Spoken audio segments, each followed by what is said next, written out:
बिस्मिल्लाहिर्रहमानिर्रहीम। अस्सलाम वालेकुम दोस्तों, मैं हूं रमज़ान भट्टी और आज आपकी खिदमत में फिर से नए टॉपिक के साथ हाज़िर हूं। आज हम बैंगन के ज़रिए बवासीर के इलाज पर बात करेंगे।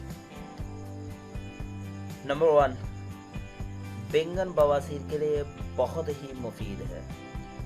बैंगन का सर काटकर बवासीर के मसों यानी मौकों पर मलने से बवासीर के मसे यानी मौके ख़त्म हो जाएंगे।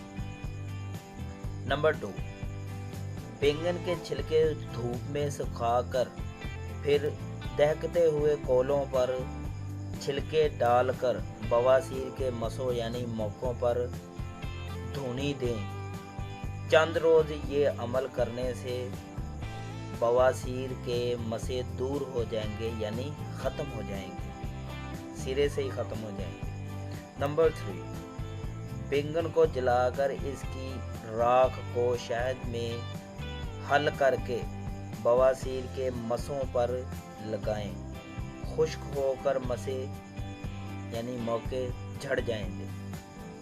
तो दोस्तों, उम्मीद करता हूँ आपको ये वीडियो पसंद आई होगी।